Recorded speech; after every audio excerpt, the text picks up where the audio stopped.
मारा, गैरों में कहाँ दम था।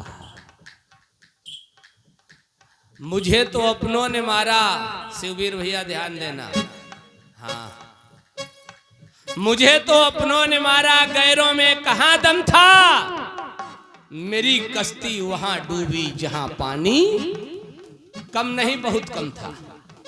कम में डूब जाती तो मुझे गम न था। जहां डूबने लायक पानी नहीं था, मेरी गर्दन पकड़ के जबरदस्ती डुबो दी। सारा संसार सागर है स्वार्थ भरा, इसके लालच में हरदम दीवाना न। और गैर तो गैर अपने ही देते दगा। अगर सुग्रीव चाहता तो बाली का वध करने वाला विश्व में कोई माई का लाल पैदा नहीं हुआ था।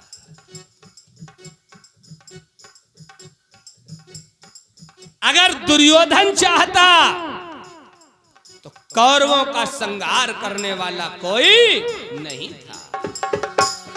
बाली बलशाली गयो और भैया से विरोध कियो, रावण को फूलो फलो राज सब चलो गयो। दुर्योधन ने कीन्हों पैर और अपने ही भैयन सो, ऐसो अहंकारी देखो रण में चलो गयो। कहें कभी दयाराम मन में देखो विचार कर, अब भैया से विरोध कर के ही को भलो भयो। श्री राम कथा का चिंतन हो सके तो एक बात मान लेना, श्री भरद्वाज जी, उपस्थित सज्जनों, आदरणीय माताओं, लड़ाई बहुत होगी तो 2-4-10 हजार रुपए की, अब लड़ाई जब होती तो करोड़न की नाए होत, 4 अंगुल जगह की। आजकल का कोई भाई होता, राम कथा का एक चिंतन दे दूं प्यारा, पूरी राम कथा का तत्व है। आजकल का कोई भाई होता भरत की जगह, वो कह देता चलो भला हुआ जो भैया जंगल चला गया है, मैं राज्य करूंगा, लेकिन धन्य है भरत का जीवन। भरत सरिस को राम स्नेही और जग जप राम, राम जप जेही। भरत चित्रकूट में पहुंचे, अयोध्या की गद्दी को गेंद बनाकर खेले दोनों भाई। एक तरफ से राम ने ठोकर मार दी और दूसरी तरफ से भैया भरत ने ठोकर मार दी। गुरु वशिष्ठ जजमेंट सीट पर बैठे, भरत से कहा, भरत तुम्हारे पिता का आदेश है राम जंगल जाएं और तुम अयोध्या के राजा बनो। भरत रोने लगे, कहा गुरुदेव मोहि राज गुरु दीहौ जबहि, तो रसा रसा तल जाई तबहि। गुरुदेव अगर मुझे राज्य दोगे तो ये धरा रसातल को चली जाएगी। गुरुदेव ने कहा हिरण्यकशिपु जैसे आतंकवादी हुए, क्यों रावण जैसे हैं, ये रसातल को नहीं चली गई, तुम्हारे राजा बनने से रसातल को क्यों चली जाएगी। भरत रोने लगे, कहा गुरुदेव जो काम इन आतंकवादियों ने किया वही काम राम का भैया भरत करेगा, ये पृथ्वी कैसे बर्दाश्त करेगी। मैं राम का भाई। उपस्थित सज्जनों ध्यान देना, राम जब 14 वर्ष के बाद लौट करके आए हैं, हनुमान जी को भेज दिया, कहा अगर मुझे पहुंचने में थोड़ा विलंब हो गया तो मेरे भैया भरत ने चिता तैयार कर ली है, अगर सूर्यास्त हो गया तो भरत चिता पर चढ़ जाएगा। हनुमान जाओ, जाकर को भरत को सूचना दो, राम सकुशल वापस आ रहे हैं। राम पहुंचे हैं। सज्जनों, भाई भाई के प्रेम की कथा को देखना, वक्त बहुत कम है मित्रों। इस कथा में 2-3-4 घंटे अकेले लगता है। मैं 10-15 मिनट में केवल भाई भाई के प्रेम की कथा की एक झांकी दिखाने का प्रयास कर रहा हूं। आजकल का कोई भाई होता, राम की जगह तो स्वयं स्नान करता। पहले राम जी ने पहले स्नान नहीं किया, अपने भैया भरत को बुलाया। श्री भरद्वाज जी, जिस दिन से राम जंगल गए हैं, भरत ने उस दिन से अपने बालों में कंघा नहीं किया। जितनी बड़ी बड़ी जटाएं राम की हो गई हैं, उतनी बड़ी बड़ी जटाएं भरत की हो गई हैं। भगवान ने अपने हाथों से भरत की जटाओं को सुलझाया। भरत ने कहा, अगर मेरा भैया पृथ्वी पर रहेगा तो सेवक को बराबर में बैठने का अधिकार नहीं है। नंदीग्राम में भरत ने गड्ढा खुदवाया। कहा, अगर मेरा भैया भरत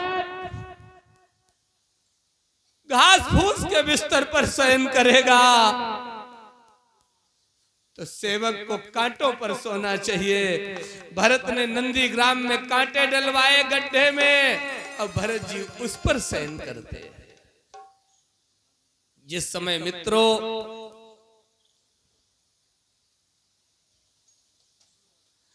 जिस समय राम जी ने भरत की जटाओं को सुलझाया अपने हाथों से,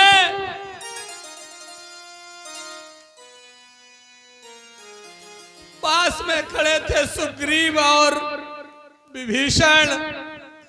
राम के गले लग करके रोने लगे। एक ये भाई है जिन्होंने भाई भाई के प्रेम के कारण अयोध्या की गद्दी को फुटबॉल बना करके दोनों ने ठोकर मार दी। एक मैं भाई हूं जो मैंने युद्धस्थल में अपने भाइयों को मरवा डाला। राम के गले लग करके रोने लगे, प्रभु ये दुनिया वाले हमें कभी क्षमा नहीं करेंगे। मैं अपने भाइयों का हत्यारा हूं। चरणों में गिर पड़े, प्रभु अगर हो सके तो मुझे क्षमा कर देना। अगर दुनिया वाला क्षमा कर देगा तो हमें लगता ये दुनिया वाले भी क्षमा कर देंगे। एक झांकी और दिखा दूं महात्मा परशुराम के सामने। जिस समय धर्मात्मा लक्ष्मण लखन उतर आहुत सरिस भृगुपति कोप कुशान, लक्ष्मण का उत्तर आहुति के समान है, घृत की आहुति, और महात्मा परशुराम का क्रोध अग्नि के समान। राम ने देखा महात्मा परशुराम लक्ष्मण को मारने के लिए फरसा लेकर दौड़े। राम महात्मा परशुराम के आगे पहुंच गए। कहा, प्रभु मेरे भैया का वध न करना।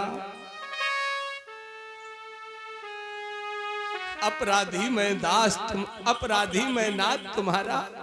मैं आपका अपराधी हूं। आपको अगर वध करना है तो मेरा वध पहले कर दो। क्यों? आया हूं प्रथम मैं पृथ्वी पर, ये लखन बाद में आया है। भगवान जाए न आज मुझसे पहले, तो राम ने शीश झुकाया है।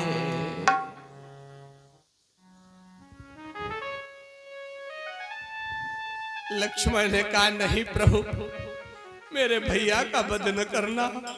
जब मैं चला था मेरे गुरुदेव वशिष्ठ ने कहा था, लक्ष्मण तुम जाते हो परिचारक बन में परिचर्या करने को, तो धनुष निशंग हाथ ले लो स्वामी की रक्षा करने।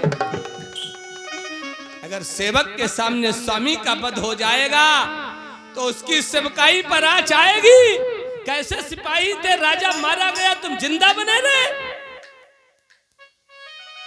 आप मेरे भैया का वध न करें, आप पहले मेरा वध करें। राम ने कहा नहीं प्रभु, जब मैं अयोध्या से चला था मेरी मैया ने लक्ष्मण का हाथ मेरे हाथ में पकड़ाया था और कहा था राम जैसा लक्ष्मण को लिए जा रहे हो वैसा ही वापस लेकर के आना।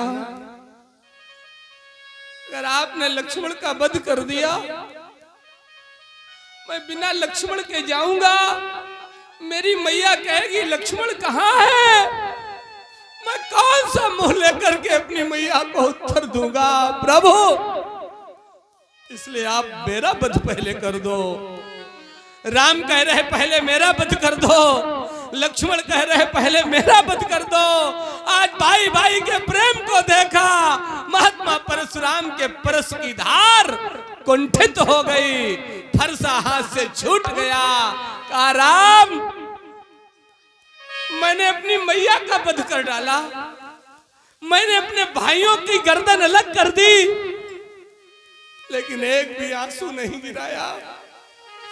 आज भाई भाई के प्रेम को देखकर महात्मा परशुराम का हृदय द्रवित हो गया। आज भाई भाई के प्रेम को देखकर महात्मा परशुराम के परश की धार कुंठित हो गई। जिस परशु ने भुजबल भूमि भूप बिनकीनी विपुल बार महिदेवन दीनी, बड़े बड़े आतंकवादियों का वध हमारे इस परशु ने कर दिया, लेकिन आज तुम दोनों भाइयों के प्रेम को देख करके हमारा परशु भी मेरे हाथ से छूट गया। राम तुम अपने भैया के प्राणों की भिक्षा नहीं मांग रहे हो, हमें तो लगता है तुम आने वाले समय में समाज के भक्तों से निवेदन करना चाहते हो। अगर हो सके हाथ दो हाथ जगह कम ज्यादा ले लेना, अगर हो सके 1000-2000 रुपए इधर उधर कर लेना, लेकिन आपस में कभी झगड़ा मत करना। छत्री होकर के भैया के प्राणों की भीख, अरे छत्री कभी भीख नहीं मांगता है।